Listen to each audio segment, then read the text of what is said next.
So hi everyone, this is Vikas Gupta and watching our channel Morning Batch. Today we have come with a new concept and chapter acid base and salts class 10। ठीक है, ये बहुत ही important chapter है, board point of view से भी conceptual भी है। तो हम लोग स्टार्ट करते हैं एसिड बेस एंड सॉल्ट्स। ठीक, तो एक एक करके हम लोग समझेंगे। पहले हम लोग समझते हैं व्हाट इज एन एसिड। जो पहली बात जहन में आती है वो है कि एसिड क्या है। एसिड का हिंदी मतलब तो तेजाब होता है, लेकिन हम लोग समझेंगे कि एसिड होता क्या है। तो एसिड अगर हम डिफाइन करें तो वो क्या होता है, एक सॉर इन टेस्ट होता है। ठीक है, अच्छा भाई, सॉर इन टेस्ट होता है मतलब खट्टा होता है। और दूसरा जो टेस्ट होता है वो बताता है, देखिए ये आप जो देख रहे हो ना, ये लिटमस पेपर है। मतलब ये आपका ब्लू लिटमस पेपर है, रेड लिटमस पेपर है। तो जब एसिड की बूंदे आप ब्लू लिटमस पेपर पर डालोगे तो वो रेड हो जाएगी। चलिए ठीक है भाई, हर बात के लिए प्रूफ चाहिए। तो हम लोग समझते हैं आखिर में क्या क्या है।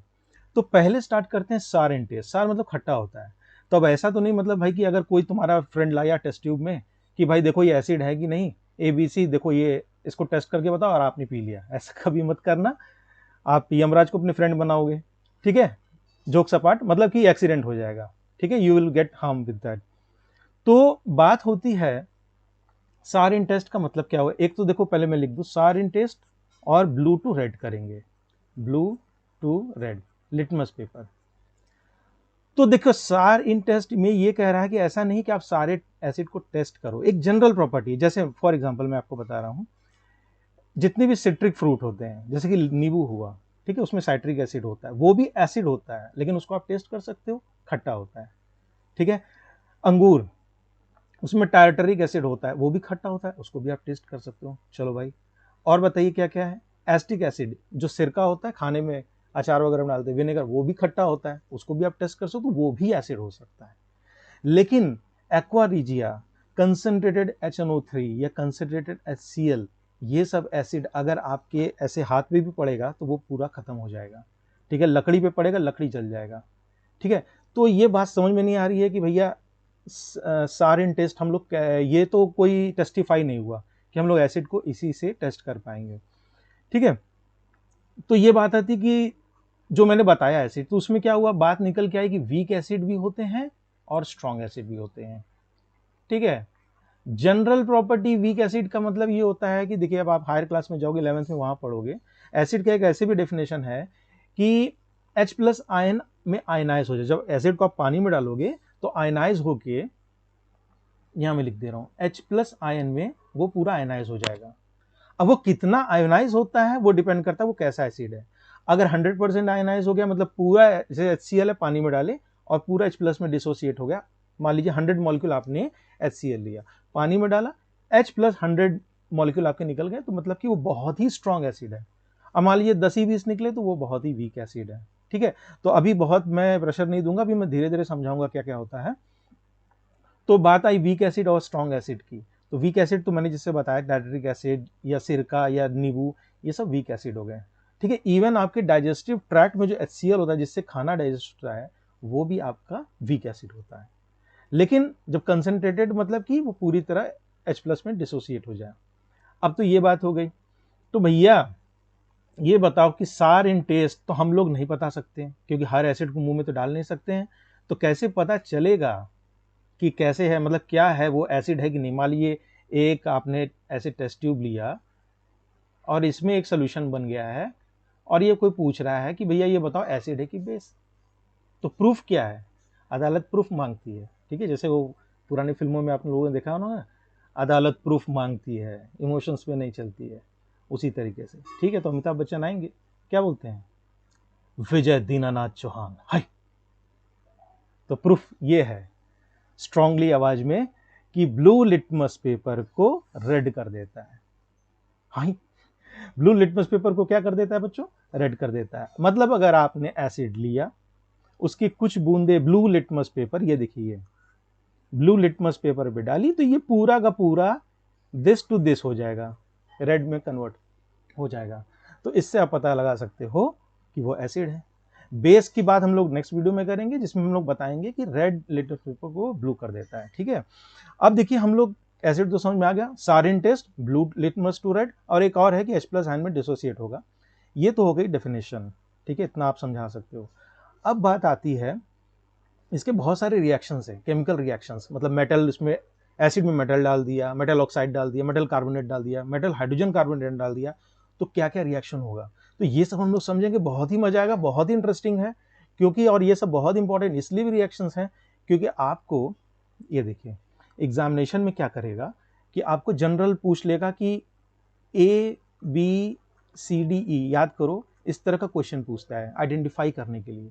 मतलब क्या करेगा, जैसे मान लो कोई एसिड डालेगा, एसिड में कुछ मैंने ए डाला, ठीक है, वो बी बना प्लस सी बना, बताएगा कि बी जो होगा लिटमस पेपर, अरे सॉरी लाइम वाटर को मिल्की कर दिया, ठीक, एफरवेसेंस के साथ। तो बताइए ए बी सी डी क्या है। तो ए बी सी डी आप कैसे बता पाओगे जब तक सारे केमिकल रिएक्शंस को पढ़ोगे नहीं, समझोगे नहीं। तो हम लोग यही नेक्स्ट टॉपिक है, इसी में हम लोग समझते हैं कि जितने केमिकल प्रॉपर्टीज हैं एसिड बेस के वो क्या है। ठीक, तो पहले हम लोग देखेंगे reaction of acid with metal, what happens when a metal reacts with N acid. ठीक है, एक एपरेटस में ये यहाँ पर इस तरह से डेमोन्स्ट्रेट कर रहा हूँ कि अब देखिए ये क्या है कि कुछ मैग्नीशियम पीसेस हैं और ये आपका हाइड्रोक्लोरिक एसिड है। ठीक है, जनरल मैं अभी इक्वेशन आपको लिखा दूंगा। तो होता क्या है कि जब ये रिएक्शन होगा तो एक पॉपिंग साउंड होगा, पॉपिंग साउंड आवाज होगा। किस लिए होगा, देखिए ये भी एक पार्ट बनता है क्वेश्चन का, ठीक है, वो मैं बताऊंगा क्वेश्चन में। तो होता क्या है बच्चों कि आपका जब एसिड रिएक्ट करेगा मेटल से तो आपको करस्पॉन्डिंग सॉल्ट मिलेगा और हाइड्रोजन गैस मिलेगा। ठीक है, ये तो जनरल इक्वेशन है। अब देखिए जैसे मैंने मान लीजिए मैं इसी को लिखना चाहूँ मैग्नीशियम, ठीक है, तो मैग्नीशियम हो गया भाई, और बताइए क्या है, HCl है। तो मैग्नीशियम प्लस HCl, मैंने क्या बताया था, सॉल्ट बनेगा। तो सॉल्ट देखिए ये मैग्नीशियम मैग्नीशियम प्लस आयन बन जाएगा और Cl माइनस, दोनों मिलके क्या बन जाएंगे, मैग्नीशियम क्लोराइड। ठीक है, बैलेंसिंग आप कर सकते हो, that's not a big deal, the main thing you should understand the concept. फिर जो H प्लस होगा, देखिए बड़े क्लासेस में समझोगे आप, जब H प्लस होगा वो अपना बॉन्ड बना के निकालेगा H2 गैस। ठीक है, and we put the arrow this shows that can come out of the apparatus, मतलब गैस है वो, यही गैस होता है। और यहाँ पर आप कैसे जैसे फ्लेम आप करोगे तो पट पट पट पट इस तरह की पॉपिंग आवाज आएगी। ये एक टेस्ट हो गया। ठीक है, एक और मेटल के साथ देख लेते हैं। तो जनरल क्या बना बच्चों कि अगर एसिड है और वो मेटल के साथ रिएक्ट किया तो आपको मिलेगा corresponding salt and plus hydrogen gas. ये जनरल इक्वेशन है। अब मान लीजिए जिंक डाल देंगे, चलिए भाई जिंक के साथ कहानी देख लेते हैं। जिंक है और H2SO4 है, तो बताइए क्या बनेगा, अगेन जिंक और सल्फेट मिलके बनेगा zinc sulphate and again H2 gas. ठीक है, बैलेंस आप कर सकते हो, देखिए यहाँ पर Cl है तो ये आप 2HCl लगा दो। ठीक है, और क्या डिस्टर्ब हुआ, 2 क्लोराइड हो गया, मैग्नीशियम 2 क्लोराइड हो गया, 2 क्लोराइड हो गया, 2 HCl, मेरे ख्याल से बैलेंस्ड है। ठीक है, तो ये हो गया। अब देखिए क्वेश्चन कैसे बनता है, क्वेश्चन ऐसे बनेगा जैसे मान लीजिए कि ये मैग्नीशियम है, बोल देगा मैग्नीशियम है, वो एक अननोन ए से रिएक्ट करके सपोज कर लिए मैग्नीशियम क्लोराइड बोल देता है, मैग्नीशियम क्लोराइड बनता है प्लस एक बी बनता है, और बी का प्रॉपर्टी बताएगा कि वो पॉपिंग साउंड के साथ होता है कि, तो बोलेगा एग्जाम में what is a and b. तो अगर आप ये रिएक्शन याद किए रहोगे तब आप बता सकते हो कि भाई पॉपिंग साउंड किस में होता है, पॉपिंग वर्ड जरूर वो लिखेगा तो आपको याद हो जाएगा हाइड्रोजन गैस में से बात हुई थी। तो बी तो आपका हाइड्रोजन गैस हो गया। ठीक, अब उसके हिसाब से जब H है और Cl है तो यहाँ पर आप HCl बना दोगे, समझ में आ रहा है ना, ये Cl है ना और B आपका हाइड्रोजन है तो दोनों मिला के Cl बन जाएगा। तो A आंसर आ जाएगा आपका HCl हो गया और B आंसर क्या हो जाएगा, हाइड्रोजन गैस हो जाएगा। ठीक है, तो इसी तरीके से हम लोग और भी देखते हैं क्या क्या होता है। तो देखिए अब हम लोग स्टार्ट करेंगे reaction of metal carbonate metal hydrogen carbonate, मतलब कि व्हेन मेटल कार्बोनेट और मेटल हाइड्रोजन कार्बोनेट दोनों अलग अलग रिएक्शंस हैं, जब इसको हम एसिड के साथ ट्रीट करेंगे तो क्या बिहेवियर होता है। ये बहुत बहुत बहुत इंपॉर्टेंट है, it's very important being the fact, because इसमें जो है जो आपको मैंने बताया था एसिड्स सॉरी अननोन ABCD ज्यादा पूछते हैं। चलिए देखते हैं। देखिए मेटल कार्बोनेट क्या होता है, नाम से लग रहा है मेटल भी हो और कार्बोनेट भी हो। चलिए एक एग्जांपल मैं ले लेता हूं मैग्नीशियम का। ठीक है, तो मेटल मैग्नीशियम हो गया और कार्बोनेट क्या हो गया, CO3। ठीक है, MgCO3, कार्बोनेट की वैलेंसी 2 है, मैग्नीशियम की वैलेंसी 2 है, तो MgCO3 हो गया। और इसमें हम लोग क्या डाल देते हैं, HCl। ठीक है, एक एसिड डाल देते हैं। तो जनरल रिएक्शन तो ये होता है बच्चों कि अगर हम लोग मेटल कार्बोनेट या मेटल हाइड्रोजन कार्बोनेट को जब हम एसिड में डालते हैं तो करस्पॉन्डिंग सॉल्ट बनता है। ठीक है, CO2 मिलता है और H2O मिलता है। ठीक है, अब उसको हम लोग समझेंगे। तो देखिए एक तो बना आपका सॉल्ट, क्या बना, करस्पॉन्डिंग सॉल्ट MgCl2, ठीक है। मैग्नीशियम और क्लोराइड रिएक्ट करके और क्या बना, और आपका बना पानी और बना CO2। ये CO2 ही बहुत इंपॉर्टेंट है, अभी मैं बताऊंगा कैसे, ठीक है। ये तो हो गया मैग्नीशियम कार्बोनेट का रिएक्शन। मैग्नीशियम हाइड्रोजन कार्बोनेट में क्या करोगे, बैलेंस वगैरह करना है तो कर दो। आपको देखिए 2 Cl है तो यहाँ पर 2H कर दो, ठीक है। और तो कुछ नहीं है, 2H है, 2H बैलेंस हो गया, आई थिंक सब बैलेंस हो गया। C1 हो गया, ठीक। ऑक्सीजन आपका बैलेंस कर सकते हो इसी तरीके से, ठीक है। अब हम लोग देखते हैं मैग्नीशियम हाइड्रोजन कार्बोनेट। मैग्नीशियम नाम से लग रहा है, हाइड्रोजन या बाइकार्बोनेट भी बोलते हैं, HCO3, ठीक है, MgHCO3 प्लस आपका यहाँ पर हो जाएगा HCl, ठीक है। एक मिनट, ये वैलेंसी आपकी इंटरचेंज हो जाएगी, HCO3 की तो 1 है, ये आपका 2 हो जाएगा। समझ में आई बात, बाइकार्बोनेट की वैलेंसी 1 है, वो उधर हो जाएगी और ये इधर हो जाएगा। तो ये अगेन आपको दे देगा magnesium chloride plus water plus CO2, ठीक है। अब ये CO2 बहुत ही इंपॉर्टेंट रोल प्ले करता है क्योंकि ये तो गैस है, ठीक है। अब इसको कैसे आप क्वेश्चन बनेगा, देखो एक लाइम वाटर टेस्ट आपने पढ़ा होगा या नहीं पढ़ा, मैं बताता हूं। लाइम वाटर में जब कार्बन डाइऑक्साइड को पास करते हैं तो लाइम वाटर टर्न से ना मिल्की व्हाइट प्रेसिपिटेट होता है। ये बहुत इंपॉर्टेंट टेस्ट है और ये लगभग बोर्ड में पूछता है। क्या है भैया, तो लाइम वाटर का फॉर्मूला क्या है, कैल्शियम हाइड्रोक्साइड, ठीक है, कैल्शियम हाइड्रोक्साइड। ये आप एक्वस मीडियम में कर लो, एक्वस, ठीक है। इसमें जब हम लोग CO2 गैस पास करेंगे, ठीक है, ये आपका गैस हो गया, तो क्या बनता है आपका, मैं यहां लिख दे रहा हूं, कैल्शियम कार्बोनेट बनेगा, ये आपका सॉलिड होगा और प्लस आपका वाटर बनेगा, ठीक है। मैं इसको अंडरलाइन कर दे रहा हूं। ये आपका जो बच्चों होता है ये होता है व्हाइट प्रेसिपिटेट, और ये आपका हो गया लाइम वाटर, और इसी को हम लोग लाइम वाटर टेस्ट भी कहते हैं। मान लीजिए एक नंबर पूछेगा लाइम वाटर टेस्ट क्या है, आप ये रिएक्शन लिख सकते हो, कैल्शियम हाइड्रोक्साइड में कार्बन डाइऑक्साइड जब पास करेंगे तो हम लोग को व्हाइट प्रेसिपिटेट मिलेगा, ठीक है। तो ये हो गया। अब देखिए क्वेश्चन किस तरह का बन सकता है, क्वेश्चन ऐसे बन सकता है कि आपको बोल सकता है कि आपने एक, सपोज के लिए एक मेटल कार्बोनेट लिया A, उसको मैंने एक एसिड में डाला, ठीक है, और एफरवेसेंस के साथ एक गैस निकला B को मैंने पास किया किसमें, एक सब्सटेंस में पास किया, मान लीजिए C, और ये व्हाइट प्रेसिपिटेट मिल गया, व्हाइट प्रेसिपिटेट मिल गया और प्लस वाटर मान लीजिए लिख दिया। तो आपको पूछेगा ABC क्या है। अब आप जब ये रिएक्शन जानते रहोगे तभी आप लिख सकते हो कि भैया जो B हमको मिला है वो आपका एफरवेसेंस है, मतलब ये गैस है होगा, वो B जब मैंने C में डाला तो एक व्हाइट प्रेसिपिटेट मिला, ठीक है।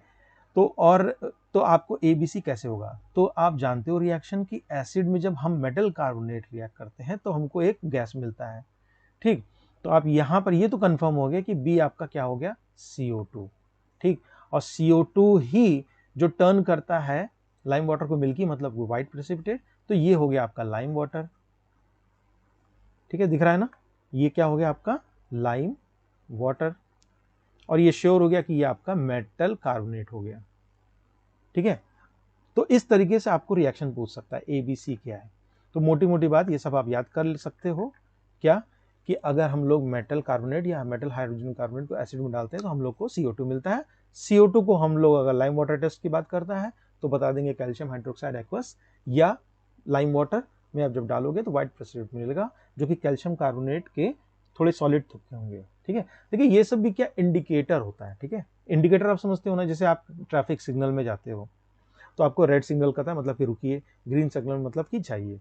तो उसी तरीके से जो आपका लिटमस पेपर है वो ब्लू टू रेड कर दे रहा है, अननोन, मान लिया आप लोग टेस्ट ट्यूब में लाए कोई लिक्विड, अब मालूम ही नहीं क्या है, वो एसिड है बेस है क्या है, तो एक इंडिकेट कर रहा है, आपको दर्शा रहा है, जब एसिड आपने डाला तो ब्लू लिटमस रेड हो गया। उसी तरीके से एक गैस मान लीजिए आपको एक चैम्बर में कोई दे दिया, अब बोला भैया बताओ ये कौन सी गैस है, तो आपने क्या किया, उसमें लिटमस पे लाइम वाटर डाल दिया, देखा कि व्हाइट हो गया, तो बता दिया CO2 है। उस गैस के ऊपर अगर मान लीजिए कि आपने एक फ्लेम लगाया, पॉपिंग साउंड हो गया, तो हाइड्रोजन गैस हो गया। तो ये सब इंडिकेटर होता है, ठीक है। अब नेक्स्ट रिएक्शन हम लोग देखते हैं न्यूट्रलाइजेशन रिएक्शन, ठीक है। ये बहुत इंपॉर्टेंट है, न्यूट्रलाइजेशन रिएक्शन। इसमें क्या होता है कि आप जब एसिड बेस को जब रिएक्ट करवाते हो एक साथ, तो ये आपको मिलता है क्या, salt and water, neutralisation reaction, ठीक है। क्या है जनरल? जनरल तो यही है कि अगर हम लोग एसिड में बेस मिलाएंगे तो हम लोग को करस्पॉन्डिंग क्या मिलेगा, सॉल्ट मिलेगा और वाटर मिलेगा। Neutralisation as the name indicates कि जब सॉल्ट और वाटर बनता है तो न्यूट्रलाइज मतलब खत्म, ना एसिड की प्रॉपर्टी रहती है ना भैया ना बेस की प्रॉपर्टी रहती है, ना तुम ही रहो ना मैं ही रहूं, तो रहता क्या है, सॉल्ट और वाटर। तो जैसे मान लीजिए एसिड का कोई एग्जांपल ले लेते हैं, सपोज कर लीजिए कि एग्जांपल मैं ले लेता हूं HCl, ठीक है, और बेस ले लेते हैं मान लीजिए हाइड्रोक्साइड, सोडियम हाइड्रोक्साइड। तो सॉल्ट क्या बनेगा, देखिए यहां से NaOH में Na+ मिलेगा और HCl में Cl-, तो अपोजिट चार्जेस में आप सॉल्ट बनाओगे तो बन जाएगा क्या, याद करने का तरीका है बहुत अच्छा है, NaCl, ठीक, NaCl बन गया। और यहां से देखिए OH- निकला होगा, OH-, और यहां से आपका H+ निकला। ये सब मैकेनिज्म है और 11th में तो बहुत अच्छे अच्छे हम लोग मैकेनिज्म देखेंगे। तो Na+ और OH-, H+ और Cl-। तो OH- इसका और H+ इसका पकड़ के ये दोनों क्या बना देंगे, ये दोनों मिलके बना देंगे H2O, और Na+ और Cl- मिलके क्या बना देंगे, NaCl, ठीक है। इसी तरीके से और भी आप बेस देख सकते हो, कोई भी एग्जांपल ले लो, ठीक है। जैसे चलिए हम लोग ले लेते कुछ भी, फॉर एग्जांपल चलिए हम लोग ले लेते हैं H2SO4, ठीक है, H2SO4 या कुछ भी ले लो, HNO3 ले लो, HNO3 ले लेते हैं, चलो HNO3, और अगेन चलिए सोडियम हाइड्रोक्साइड ले लेते हैं, ठीक है। तो आपका क्या बनेगा, देखिए Na+ NO3- मिलके क्या बनेगा, NaNO3। मैकेनिज्म समझ में आ रहा है, ये Na+ हो गया, ये NO3- मिलके ये बन गया, और प्लस H2O। तो ये भी बहुत इंपॉर्टेंट रिएक्शन है, एसिड बेस रिएक्शन भी कहते हैं या न्यूट्रलाइजेशन रिएक्शन कहते हैं। जब हम लोग मिलाएंगे तो सॉल्ट और वाटर मिलेगा, ठीक है। तो ये कॉमन हो जाएगा रिएक्शन जब हम लोग बेस की रिएक्शन पढ़ेंगे। तो चलते हैं नेक्स्ट रिएक्शन पे। तो अब हम लोग पढ़ेंगे reaction of metal oxides with N acid, what happens when metal oxides react with N acid, ठीक है। इसको एग्जांपल समझेंगे, जनरल भी आप समझ सकते हो कि देखिए जनरल मोटी मोटी बात है कि when an acid reacts with metal oxide we get simply salt and water, ठीक है।